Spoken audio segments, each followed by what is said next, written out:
First up, a brief warning. This episode may be deemed offensive to those with strong Christian faith. Also, this episode does involve some adult themes, so if you feel you might be offended, please switch over to one of our other episodes. Okay, with that disclaimer in mind, let's move on and take a look at the top 10 most evil popes in history. We will be looking at the popes reigning from the Dark Ages through to the Renaissance period for the purposes of this show. So, here we go. Things ain't like they used to be. Used to be if we had big questions, there was places we could go and get our questions answered. But things done changed now.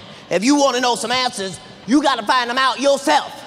I don't know if y'all been to church recently, but church is not answering any questions about anything at this particular time. I ain't talking about white church, I ain't talking about black church, I'm talking about church. Church as official has said you can feel free to come in and praise and worship all you like. But if you have any questions for Jesus, you should ask him in the parking lot on the way to your house.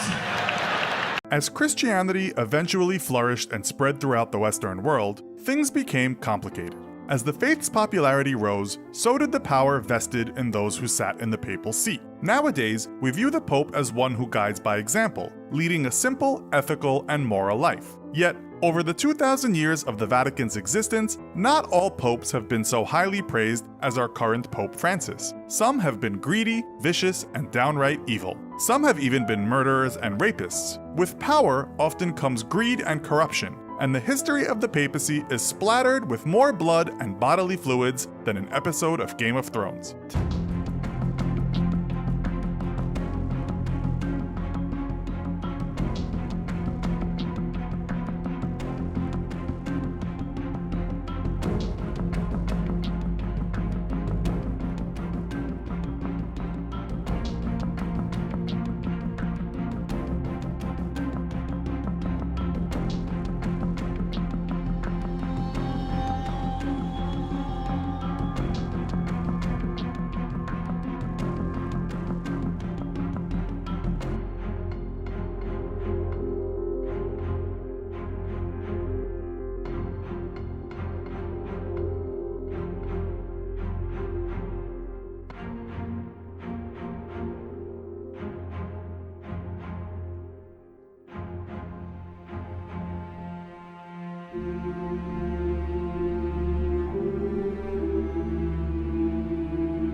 Stephen VI was pope from 896 to his death in 897. Bizarrely, when he rose to power, he had the body of a previous pope, Formosus, dug up and put on trial. The dead body was provided with the necessary legal representation in the form of a deacon who spoke in defense of the departed Formosus. The rotting corpse was found guilty. Following the verdict, the decaying body was then dragged through the town, stripped of its sacred vestments, beheaded, buried, dug up for the second time, and just for good measure, thrown in the river Tiber. Exactly why Pope Stephen VI despised Formosus to the extent he had his dead body put on trial and tortured seems sadly lost in history. But it seems Stephen VI had a habit of making enemies. Pope Stephen VI lasted no longer than a year. He was strangled to death that summer by one of his foes. This enemy, we assume, was alive. Stephen VI takes the 7th spot on our list for digging up and putting a corpse on trial. Well done, Stephen. Congratulations.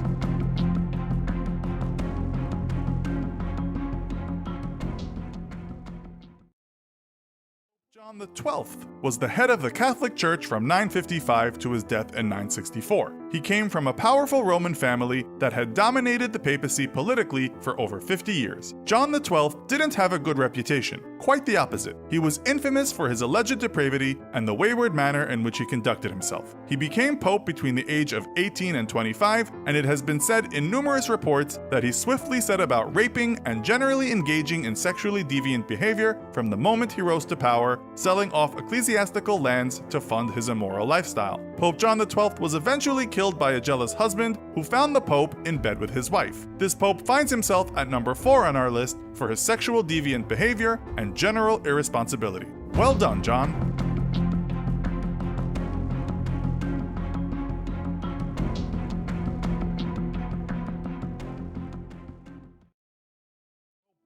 IX was the youngest of all the popes, with reports that he was as young as 12 when he took the papal seat, although official records state that Benedict was 20 years old. He was nephew to the previous 2 popes and described in the Catholic Encyclopedia as a disgrace to the chair of Peter. Pope Victor III said, "His life was so vile, so foul, and so execrable that I shudder to think of it." The young pope hosted all-male orgies and raped men, women, children, and even, some claim, animals. He eventually sold the papacy to Gregory VI, who was to be more of a stable religious figure. Following Gregory VI's rule, Damasus II was named as the next pope. This didn't sit well with Benedict, who had Damasus poisoned and reclaimed the papacy for himself. There he remained until his crimes were so immoral and terrible that the Romans could no longer stand the figurehead. They drove him out of Rome. In another strange twist, Benedict was reinstated for a 3rd time despite his horrendous reputation. For these and other sins, Benedict claims the top spot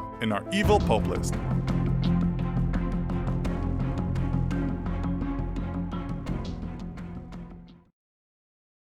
Urban II ruled from 1088 to 1099 and was a native of France. He is best known for having initiated the First Crusade and setting up the Roman Curia, a royal ecclesiastical court. The Pope promised forgiveness to all those who joined the crusade when he decreed, "All who die by the way, whether by land or by sea, or in battle against the pagans, shall have immediate remission of sins. This I grant through the power of God with which I am invested." This clever command gave every murderer, rapist, and thief a shot at entering heaven. It also raised, or lowered, depending on your point of view, the standards in the methods of manipulation one might use to raise an army. For that reason, Pope Urban II is number 10 on our list.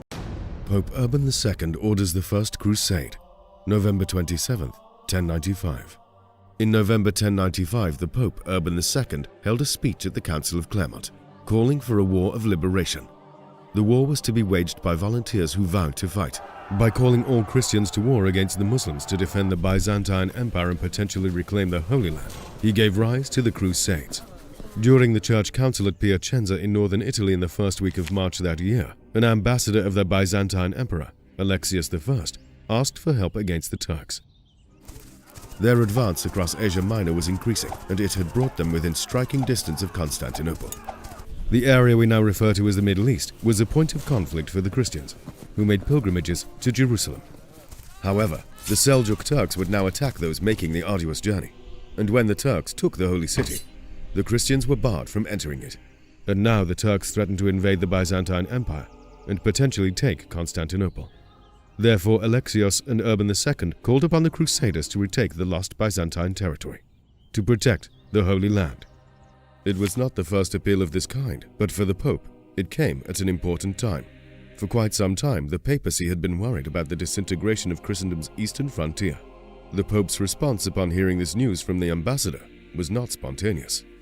His predecessor, Pope Gregory VII, had already received the news of the Turkish penetration in 1074 and had proposed to personally lead a force of 50,000 volunteers to liberate the Eastern Christian brothers.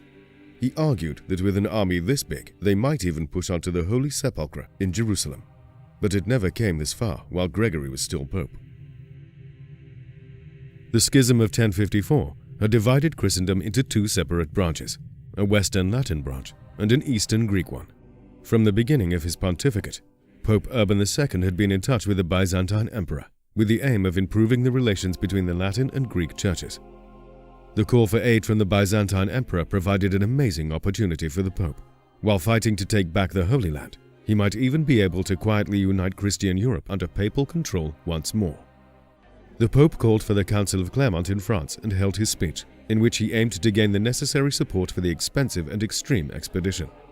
Once the Byzantine Empire was secure, the Christian lands were to be freed from Muslim control. He portrayed the Seljuk Turks as heretical, as barbaric savages, and as the enemies of the true followers of Christ. Many crimes were noted against the Christians in the East, all to inflame the Christians with anger and so that they would feel inspired to join the fight against the Muslims. Because this is what Christ had commanded, and so they obeyed. Urban rose and made the sign of the cross with his right hand. All present kneeled as he reverently said the Pater Noster, and stood as he raised both hands to shoulder height, palms upward.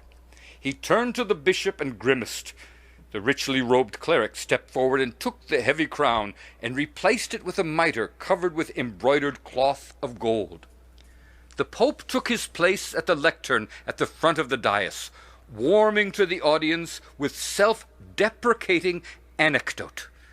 His style of speech was pleasing and disarming, yet powerful, and could be heard by all. He surveyed the crowd, giving extra scrutiny to the high-ranking nobleman who stood in the first ranks, and began his address. Most beloved brethren, I, Urban, by the permission of God, chief bishop and prelate of the whole world, would extend our own welcome and blessing to all of you. Applause and cheers followed, and the Pope raised a hand for quiet. I have been urged by necessity to come here as God's ambassador with a message most urgent for all Christians, but would first speak a divine admonition to you, his servants. The crowd fell to silence as the Pope continued. Noblemen, God has put you as stewards over his family to minister to it. But if you fall careless or negligent in your duty, and wolves carry away your sheep, you will surely lose the reward laid up for you by God. First, correct yourselves and become free from blame, that you may be able to correct those who are subject to you. If you wish to be the friends of God, gladly do these things that you know will please him. Let matters that pertain to the church be governed by the laws thereof, and its clergy be free from secular power. But see that church offices not be bought or sold, and that the tithes that belong to God be faithfully paid. Any man who seizes a bishop or clergyman, monks or nuns or pilgrims or their servants, punish him as an outlaw. For if a man who does not give part of his goods as alms is punished with the damnation of hell, how should he be punished who robs another of his goods? The noblemen glanced at each other, nodding agreement, and looked satisfied. Urban swept a rigid forefinger over them and spoke again sharply. The high nobleman, who had but a few minutes earlier looked at their fellows in complacence, now cast round with fearful faces, knowing that the Pope had seen into their hearts. A discussion amongst them ensued, and before too long a time had passed, the greatest among them, a mighty count, knelt before the dais. Your Holiness, we give thanks to God that you have seen fit to reveal our grievous shortcomings. We would make repentance and a faithful promise that all knot of justice will be brought to such in our domains, and that truce be kept on penalty of our souls. Urban looked at him sternly. Do you now promise, and by God's grace, your mistakes will be forgiven? After Urban had heard and made judgment on other matters of faith and law, he again took the lectern. Just like his predecessor, he used the argument of the possibility of saving Jerusalem. Some versions mention Jerusalem as the ultimate goal, and some do not. Therefore, it isn't clear how important Jerusalem was as an objective to Urban. His letters suggested that it wasn't the ultimate goal, and this is backed up by Fulcher de Chalt, the most prominent source that we have from Clermont. Fulcher, who was an eyewitness present at the council, focused more on the message of freeing the Eastern churches in accordance with Byzantine wishes. The other sources place much more emphasis on capturing Jerusalem. Urban II would go on a preaching tour throughout France, and many priests and monks spread his message, including such figures as Peter the Hermit, who gained a large following of extremely pious peasants, and minor knights, who formed the first wave to go to the Holy Land, forming the Peasants' Crusade. Tens of thousands answered the call in 1096 and went on the First Crusade to find salvation while fighting for God. They took a vow and the sign of the cross, which defined the gesture of crusading. This was a textile cross that was sewn onto their clothes. Even though Urban II tried to persuade the old, women, monks, and the sick not to take the pilgrimage, it was impossible. The enthusiasm was so great that it was not just knights that answered the call, but great numbers of those incapable of combat and with no soldierly skill or intent. Those that answered the call, according to Urban II, would get a remission of their sins, or in other words, a ticket directly into heaven. Europe was violent with knights fighting each other, and Urban II had warned them that they could go to hell for this. The knights of Europe were well versed in violence, and indeed excelled at it. The European peace established under Charlemagne's empire had shattered, as his successors couldn't hold the different kingdoms together, and individual lords became more powerful. Managing to export the violence in Europe was appealing to Urban, as it would allow him to focus on reinstating papal primacy over all of Christendom. As well as this, soldiers were motivated by other factors. Some were motivated by the prospect of material riches and rewards in the land of milk and honey that Urban described. However, the risk was that the Crusaders had to sell their possessions and homes to raise the necessary money for the journey in the first place. Others were appalled by the tales of barbaric atrocities that the pagans had conducted. However, for most it was a personal piety that drove them to set out to free the Holy Land, and they were enticed by the prospect of the forgiveness of their sins. After 3 years of crusading, the Christians could celebrate as they took Jerusalem. The First Crusade was a success and led to the establishment of the 4 Crusader states: the County of Edessa, Principality of Antioch, Kingdom of Jerusalem, and the County of Tripoli. But before the news of the Christian victory could reach Europe, Pope Urban II had died.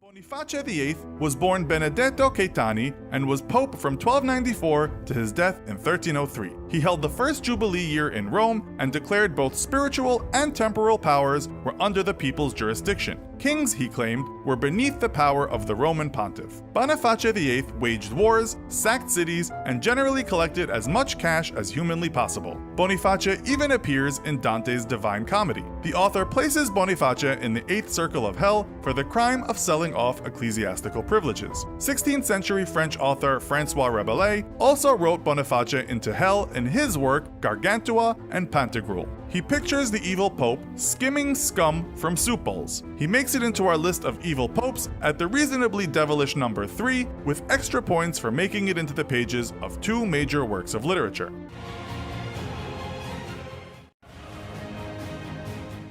Pope Urban VI was pope from 1378 to his death in 1389. He is the last pope to be elected from outside the College of Cardinals, and his reign was marked with tense conflicts between rival factions. Not unknown to have the odd temper tantrum, this pope, in a fit of paranoia, had 6 cardinals arrested, brutally tortured, and executed. After the ordeal, he complained that the screams of the cardinals were not loud enough. Whether there was ever a plot against him is unclear. What is clear is that he reigned with an iron fist. This pope claims the 2nd spot for murdering and torturing 6 holy men without any remorse. This evil pope may well have been what we nowadays label a psychopath belonging in a clinical institution rather than a position of holy power.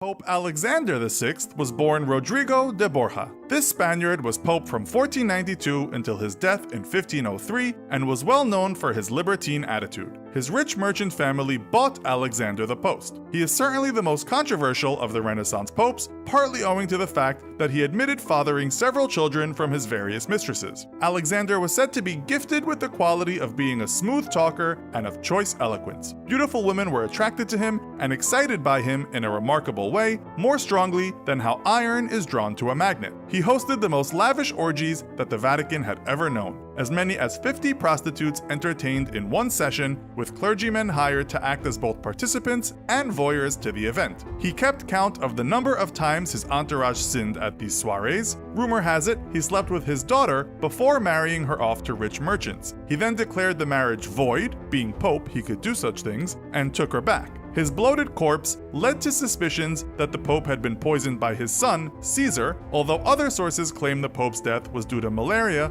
then prevalent in Rome. While this Pope may not be Beelzebub incarnate, he did have a ferocious appetite for the forbidden fruit, and that plants him firmly at number 6.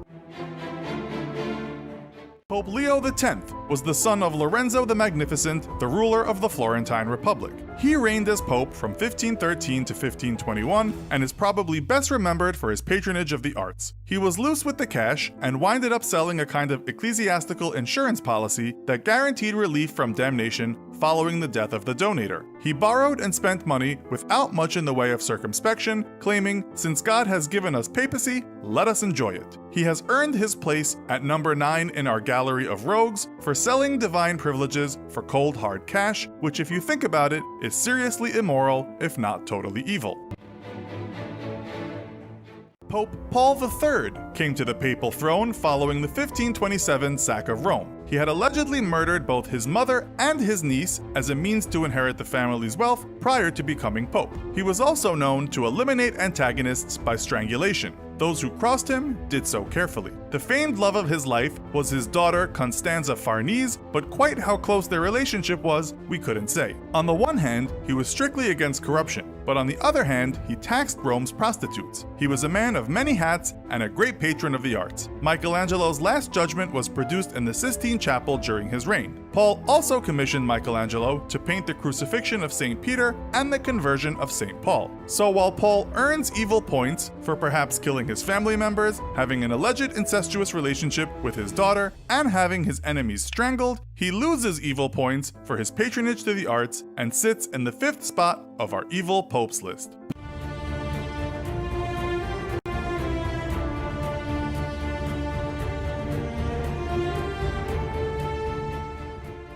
Pope Julius III began to reign in 1550 until his death in 1555. At first, he seemed like a good choice. He had good ideas in modernizing the church and pushed through motions to reform the ecclesiastical status quo. But after a brief flurry of official activity, Julius sought out more pleasurable activities. He became fond of a teenage boy he had discovered on the streets of Rome, whom he took into the Vatican as his lover and adopted nephew. He promoted the youngster, named Innocenzo Chiocci del Monte, to cardinal while he was still a kid, and naturally, tongues began to wag within the Vatican. He asked artist Michelangelo to decorate his home with figurines of adolescent boys indulging in various forms of sexual engagement. While not strictly evil, Julius III was certainly a bit creepy and outrageously scandalous for the period. He sits proudly at number 8 on our list.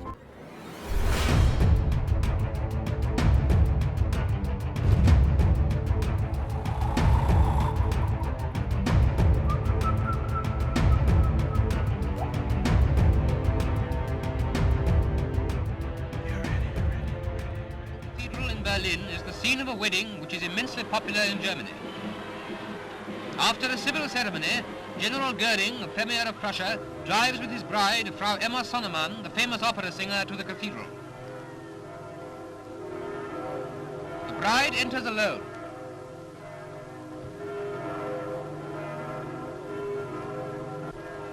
She is followed by Germany's best man, Hitler, who on this occasion literally is best man to the general.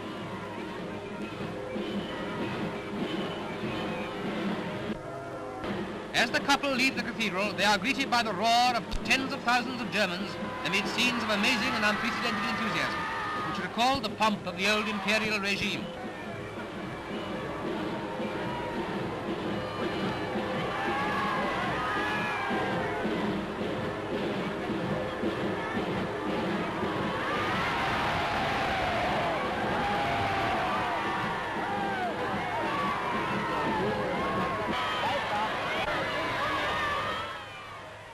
They drive away on their honeymoon through streets lined with 33,000 soldiers and Nazi stormtroopers.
signal. And there it is, a puff of smoke in the far corner, above the tall pipe-like chimney of the Sistine Chapel, to proclaim that a new pope has been elected. Then all eyes turn to the great balcony of St. Peter's, where the first cardinal deacon announces in Latin that Cardinal Eugenio Pacelli has chosen the name of Pius. Tante Romane Ecclesiae Cardinalem Pacelli.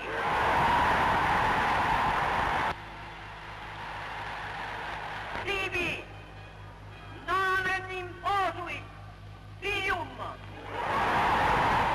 And as dusk turns into darkness, a tall, slim figure of Pius XII on his 63rd birthday.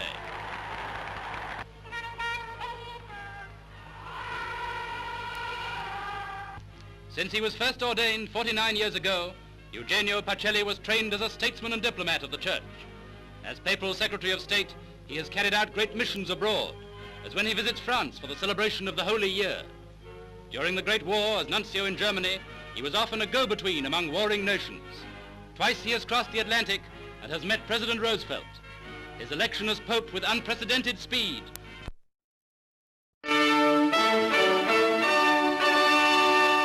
In the Basilica of St. Peter's, Vatican City, the spiritual leader of nearly a fifth of the world, Pope Pius XII, celebrates the 17th anniversary of his coronation. Among the thousands in the Great Basilica are the 45 missions from abroad, the diplomatic corps, representatives of the various Catholic orders, and bishops and archbishops from many parts of the world.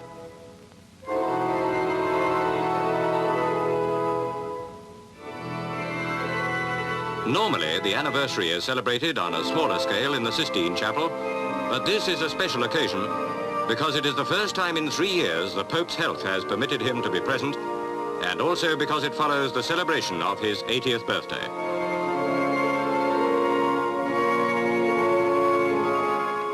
The ceremony over, the cardinals and other prelates rise to follow the papal throne from the church, which bears the name of St. Peter.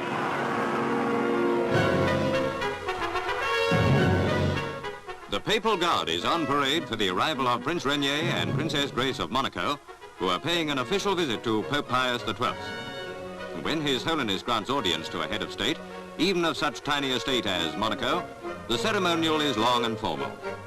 On this occasion, it lasts more than 2 hours. Princess Grace wears the traditional black gown. On the prince's uniform is the Golden Spur, the oldest of all papal awards, bestowed on him this morning.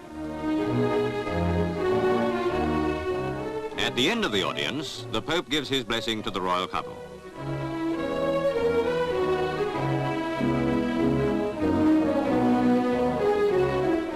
As they take their leave, the royal visitors hand to the Pope a gold medal specially minted by the French jeweler Cartier. They walk in procession through the palace, past the Switzers of the papal bodyguard, who salute one of the smallest but oldest of the Catholic states of the world.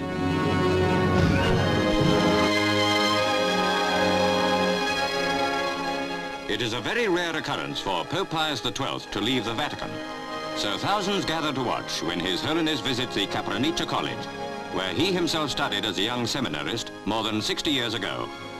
He returns, as head of the Catholic Church, to give his blessing to the celebration of the college's 5th centenary.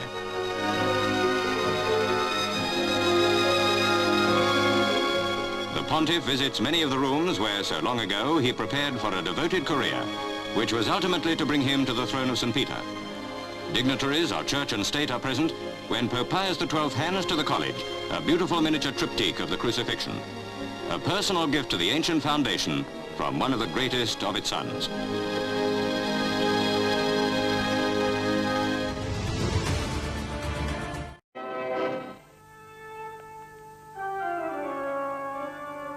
Mancano poche ore all'inizio del conclave. Gli eminentissimi cardinali resteranno segregati nelle sale dei palazzi apostolici e nella Cappella Sistina fino a quando fra di loro sarà stato indicato il nuovo Papa. Sabato 25 ottobre si apre il conclave. Roncalli è tra i primi ad arrivare. La sua è la cella numero 15, ricavata dall'appartamento della Guardia Nobile Pontificia. Sulla porta è rimasta l'iscrizione «Il Comandante». Strano gioco del destino. Tutti i cardinali si impegnano all'assoluto segreto con solenne giuramento.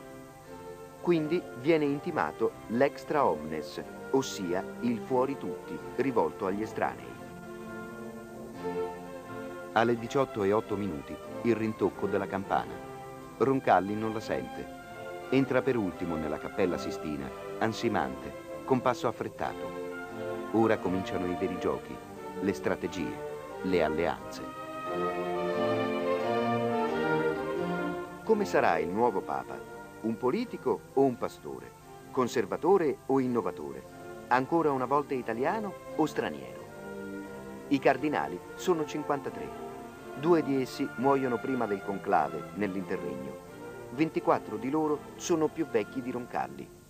L'Osservatore Romano pubblica ben 30 biografie di papabili. È veramente un conclave aperto. Ma quali sono i nomi più accreditati? Innanzitutto il camerlengo Benedetto Aloisi Masella rappresenta la tradizione della curia romana, così come Grégoire Pierre Agagianian, patriarca armeno. Potrebbe risollevare le sorti della chiesa oltrecortina. A destra 2 autentiche rocce, Alfredo Ottaviani, potente capo del Sant'Uffizio, e Giuseppe Siri, il delfino di Pio XII, a 52 anni. Su di lui circola una battuta. Se fosse eletto non avremmo un padre santo, ma un padre eterno. A sinistra l'unico nome è Giacomo Lercaro, l'imprevedibile anticonformista arcivescovo di Bologna. Si fa anche il nome di Montini, ma non è ancora cardinale. Inizia il rituale delle votazioni, ma nessun candidato raggiunge il quorum.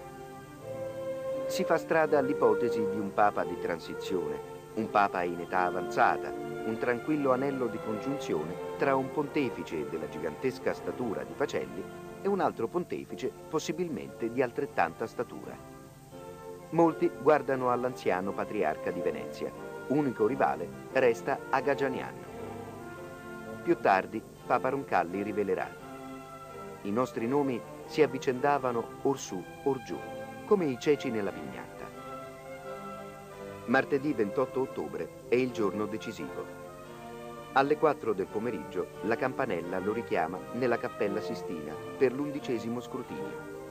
Alle 16:50 è eletto al soglio di Pietro. 38 voti su 50, 3 più del quorum.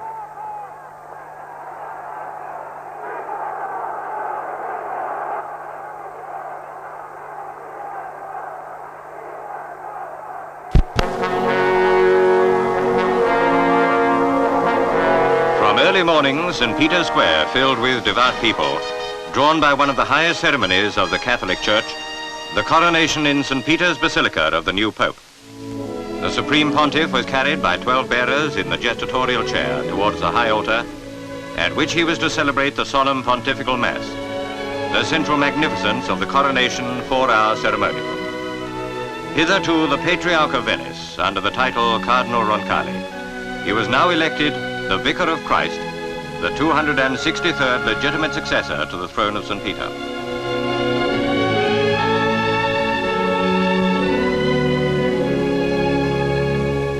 Unlike his predecessor, Pope John is a man of the people.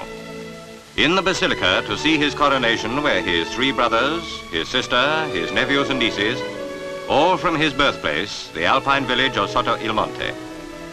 They and all the 25,000 in the vast basilica beheld the moving homage in which the 53 cardinals kissed the fisherman's ring.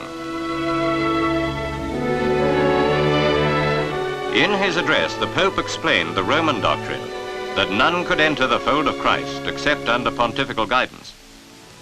Then at the altar he blessed the elements.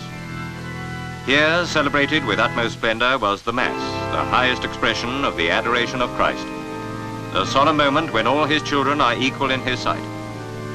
It illustrated the worldwide appeal of the Catholic Church that representatives of nearly 60 states and nations were in the great congregation and saw Pope John carried towards the balcony.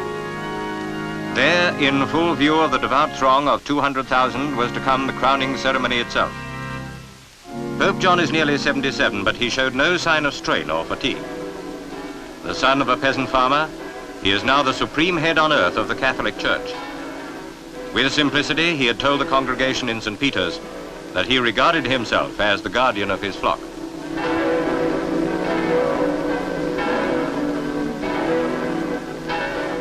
It was the holy privilege of the senior cardinal deacon, Cardinal Canali, to place upon the head of the pontiff the triple crown, the ornate papal tiara. And with that solemn act, the coronation was completed. It remained for the Pope to pronounce the apostolic blessing to the city and to the world. Descendat super vos et maneat semper.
This is Movie Time. Leslie Mitchell reporting.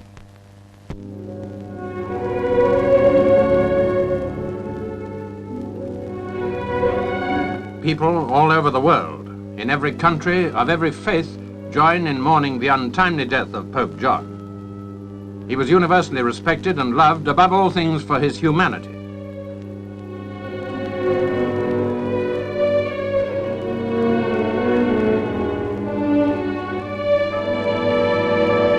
Born of a humble peasant family, he rose to become Patriarch of Venice as Cardinal Angelo Giuseppe Roncalli.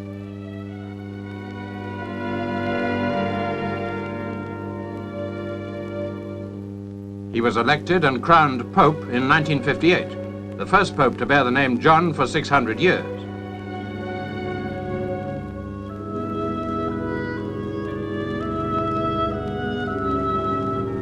At his coronation, he was 76 years of age.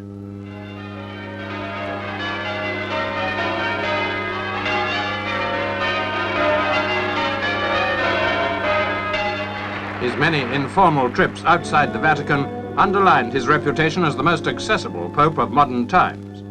His humility and direct approach made ordinary people feel that he was their personal friend.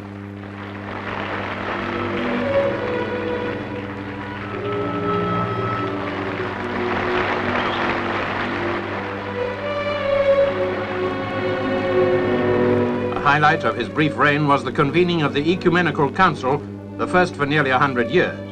It was also the first to be attended by representatives of other faiths.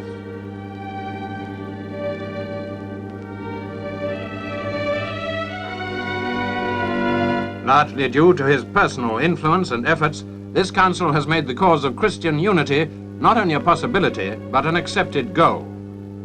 Pope John thought the papal encyclical Pacem in Terris, Peace on Earth, which he signed in April, the most significant achievement of his reign.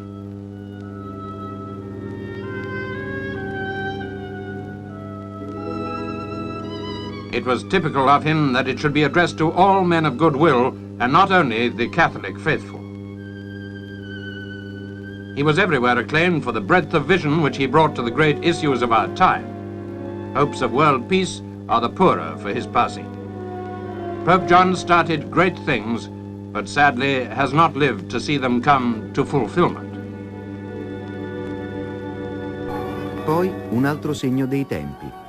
Il 13 ottobre 1964 Montini fa dono ai poveri della tiara. La consegna a Spillman, arcivescovo di New York, che la espone nelle varie diocesi. Le offerte superano il $1.000.000. È il suo biglietto da visita per l'India. The embalmed body of a pope who died 38 years ago, John the 23rd, in his sealed crystal coffin, lies at the altar of the chapel of St. Jerome in St. Peter's Basilica. Exhumed, he is honoured. He was known as Good Pope John. He was born in 1881 to an Italian family of sharecroppers in a small village in the Lombardy region. Brother of 13 siblings, Angelo Giuseppe Roncalli was ordained a priest at the age of 24. At an age of retirement, 72, he was made cardinal. Then in the conclave for Pius XII's successor, was surprised to be chosen pope at 76. He would ring in unexpected change. On the night he announced the Second Vatican Council to the people gathered in St. Peter's Square, he told them when they got home to their children to give them a kiss and tell them it's from the Pope. He was full of surprises. He got out more than his predecessors. He visited the sick, went to prisons, shook hands with heretics, Protestants, Orthodox, Anglicans, and broke with the teaching to beware of the Jews. He moved the church furniture around and took Latin down a peg in favor of regular language. Or rather, the Council did. The Second Vatican Council addressed relations between the Church and the modern world. It lasted for 3 years, starting late 1962. Throughout, the Vatican harbored 2,500 bishops who came from as far as Communist China. John invited Christians outside the Catholic Church to send observers. He said immutable doctrine must be studied afresh and reformulated in contemporary terms. Catholic faithful still argue about the reforms today. John died of stomach cancer in 1963 before the council was finished. But the merits of that gathering, along with a single miracle of a nun cured of illness when praying before his tomb, was cited as responsible for the decision to declare him a saint. St. John the 23rd is leaving St. Peter's Basilica temporarily and returning to his homeland. Siamo qui raccolti in preghiera per consegnare al Vescovo di Bergamo l'urna contenente le venerate spoglie di San Giovanni XXIII, che fanno ritorno nella terra delle sue origini e in particolare fanno ritorno sotto il monte, dove da bambino il futuro pontefice respirò la fede nell'esempio bello dei suoi genitori. The remains of John the 23rd were in the Vatican grottos until he was beatified in 2001 and were later moved to one of the basilica's chapels. They now return to Sotto del Monte until June 10th. Pope Francis gave his approval for the good pope to be venerated by those unable to travel to Rome, especially the elderly, sick, and poor. Angelo Giuseppe Roncalli was born in Sotto del Monte, a small town in northern Italy, on November 25, 1881. With this solemn procession first thing in the morning, the body of St. John the 23rd was loaded into the vehicle that carried him on a roadway trip to his homeland. It's the second time the remains of a canonized pope have left St. Peter's Basilica. Previously, only those of St. Pio X had returned to Venice in 1959 at the request of then Pope John the 23rd himself.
want to welcome Your Holiness to the United States. Oh.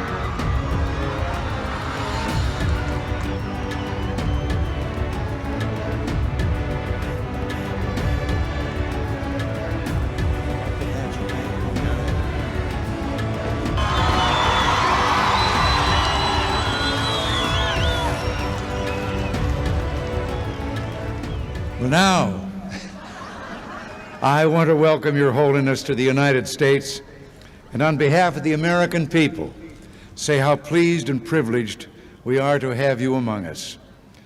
We're just returning from a mission of peace, and I can think of no more fitting close to this journey than to be here in the presence of Your Holiness, who has worked so diligently for recognition of the rights and dignity of the individual and for peace among nations. I can assure you, Your Holiness, the American people seek to act as a force for peace in the world and to further the cause of human freedom and dignity. Indeed, an appreciation for the unalienable rights of every human being is the very concept that gave birth to this nation. Few have understood better than our nation's founding fathers that claims of human dignity transcend the claims of any government, and that this transcendent right itself has a transcendent source. Our Declaration of Independence 4 times acknowledges our country's dependence on a supreme being, and its principal author and one of our greatest presidents, Thomas Jefferson, put it simply, "The God who gave us life gave us liberty at the same time." To us, Your Holiness, the Holy See and your pastorate represent one of humanity's greatest moral and spiritual forces, and your visit is particularly significant, coming as it does soon after the reestablishment of relations between the Holy See and the United States. For over a century, we maintained warm and fruitful but informal relations. Now we have exchanged ambassadors, and we hope to build on this new relationship to our mutual benefit and to the benefit of peace-loving people everywhere.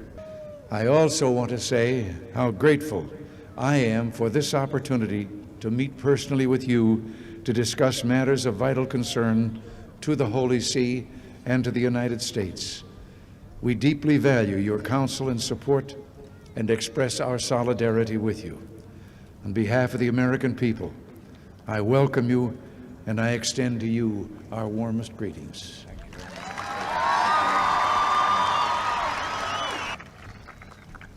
Praised be Jesus Christ. Mr. President, dear people of Alaska, esteemed citizens of America, it gives me great pleasure to visit Alaska once again.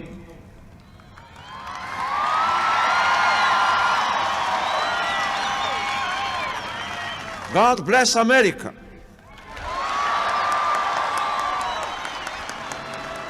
Soon the smiling image of John Paul II will once again adorn St. Peter's Square. He will officially be recognized as a saint of the Church, making him an example for Catholics around the world. But in his 26-year pontificate, it can be easy to overlook some of the key points that marked his life and his papacy. So here are a few examples. Humanity. Karol Wojtyła was passionate about life and the arts. He loved poetry and drama, and in fact, he used to be an actor himself and wrote a play before he was ordained a priest. A key moment in his life was when he was employed in a chemical factory. Questa esperienza di un operaio e nello stesso tempo di un seminarista clandestino mi è rimasta per tutta la vita. Nella fabbrica per fare il mio turno, 8 ore di giorno o di notte. Ho portato con me alcuni libri. I miei colleghi, vuol dire gli operai, si sono meravigliati un po', ma non scandalizzati. He was a pope everybody felt close to. He loved to laugh and wasn't afraid to show it. He was also known for hugging people. He wasn't afraid. He was a man of deep faith who put his trust in God. He prepared for the priesthood at a clandestine seminary founded by the then Cardinal of Krakow, and because of the tense atmosphere, he was ordained in secret. He always challenged everyone to not be afraid of life's difficulties. Non abbiate paura. He never denied his health problems. In fact, he would even joke about them every now and then. Come vedete, è un papa un po' deficiente, ma non ancora decaduto. He underlined the importance of conscience instead of hatred, and this, he said, was the best way to counteract materialism. He chose understanding as a path towards democracy. The traveling Pope. John Paul II was the Pope and world leader who traveled the most in history. He visited 129 countries. He took on a total of 146 trips outside of Italy, which adds up to the equivalent of 3 times the distance between the Earth and the Moon. And during his journeys, he welcomed meetings with different types of people. Los mineros, queremos que se ponga este casco. Y sea un trabajador minero más de Catávia. Creemos en Dios Padre Santo. His first trip was to Mexico, a country he fell in love with immediately. His last trip was in August 2004, when he traveled to the Lourdes Shrine in the south of France. He died 8 months later. He asked for forgiveness. During the Jubilee in the year 2000, John Paul II asked for forgiveness for the Church's sins. From the Crusades, the Inquisition, divisions within the Church, the persecution of Jews, racism, and social injustice. He even personally forgave Ali Aka, the man who tried to kill him in St. Peter's Square on May 13, 1981. Accessible saints. John Paul II is also remembered for naming saints different cultures could relate to. During his pontificate, he beatified 1,340 people and canonized 483. That number alone is more than the combined canonizations carried out by his predecessors. Among the saints he proclaimed are parents like Gianna Beretta, indigenous people such as Juan Diego and Kateri Tekahuita. There's also the charismatic Padre Pio, the beatification of Mother Teresa, and Pope John XXIII. Youth. His genuine attitude triggered an instant connection with young people. He suggested they gather together every 2 or 3 years, and that was the beginning of World Youth Day. The first meeting outside of Rome was in Buenos Aires, Argentina, back in 1987. It's from these gatherings that some of the most moving images of his pontificate were shown to the world. Dialogue with religions. John Paul II built bridges between everyone, even those who didn't share his point of view. He was the first pope to visit a synagogue and address the Jewish community as our older brothers. Siete nostri fratelli prediletti e in un certo modo si potrebbe dire i nostri fratelli maggiori. He also visited a mosque in Syria where the tomb of St. John the Baptist is located. He also improved the church's relationship with Orthodox, Anglican, and Protestant Christians. He summoned the leaders of all world religions to pray together for peace. John Paul II has gone down in history for many reasons, and it's no wonder that many already call him John Paul II the Great.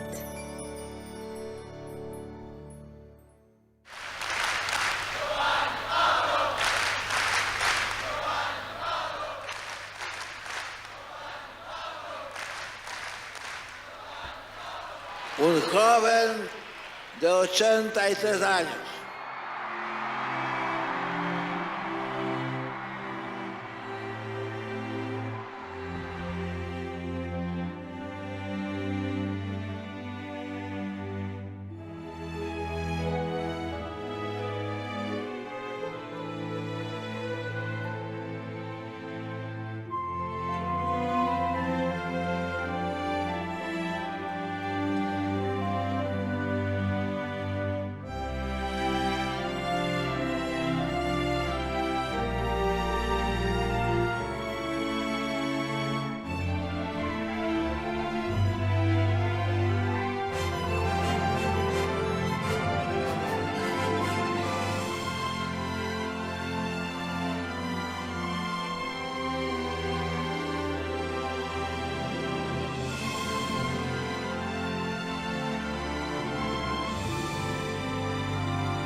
had a pope that quit. How do you call in for work and you work for Jesus?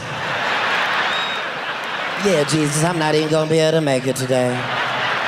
No, Jesus, this 10:15 traffic, I was not expecting this, Jesus. The Vatican has announced that Pope Benedict XVI will step down on February 28th, citing his old age.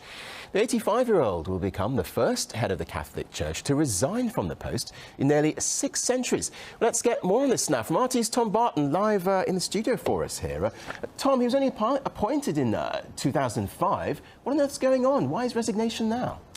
Well, Kerry, yeah, a real shock. I think the small army of journalists and Pope watchers, as it were, in Rome, even they have been taken aback by this sudden announcement today. It should be noted that Pope Benedict XVI was one of the oldest popes to be elected when John Paul II died in 2005.